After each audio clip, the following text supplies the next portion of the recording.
اوقاف کمیٹی اور انتظامیہ اوقاف کمیٹی کی انتظامیہ کمیٹی کے سب سے فعال رکن جناب نیاز حسین نگاری صاحب سے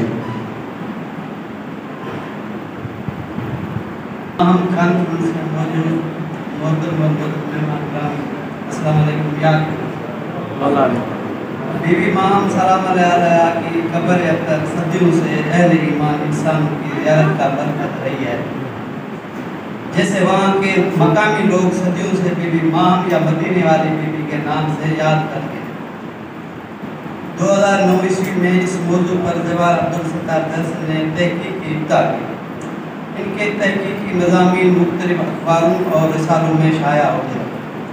اس کے بعد ان کے اس موضوع پر یک و دیگر 3 تحقیقی کتابیں شائع ہوئیں اور معروف عالم دین مولانا محمد مرتضیٰ نگاری صاحب اور مولانا حسن ظفر نقوی صاحبان نے میڈیا پر آ کر یہ بار بار تصدیق فرمائی کہ جس بی بی کو سندھ میں ماہم بی بی یا مدینے والی بی بی کے نام سے پکارا جاتا ہے وہ سیدہ خدیجہ بنت امام موسیٰ کاظم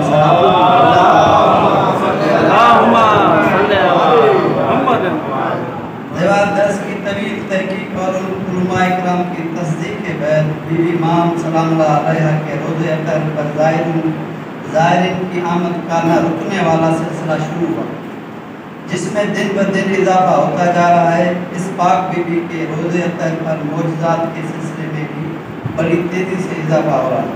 میری نظر میں بی بی ماہم سلام اللہ علیہ کے بارے میں تحقیق کی ابھی تو یہ ابتدا ہوئی ہے. اس سلسلے میں تحقیق کا جو دروازہ کھولا گیا ہے اس میں تحقیق کے شعبے سے وابستہ شخصیات کو آگے آنا چاہیے تاکہ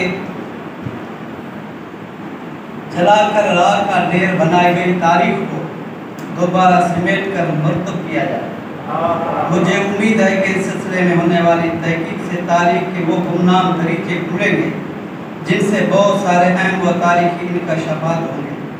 میں مبارکباد دیتا ہوں سید منظر نقوی صاحب اور ان کی ٹیم کے ان کے ساتھیوں کے جنہوں نے محسمہ سندھ بی بی ماہم سلام علیہ کے عنوان سے اس کانفرنس کا انعقاد کیا. مجھے کبھی امید ہے کہ اس اہم ترین کانفرنس کے انعقاد بہترین اور دور رس نتائج جلد ظاہر ہوں.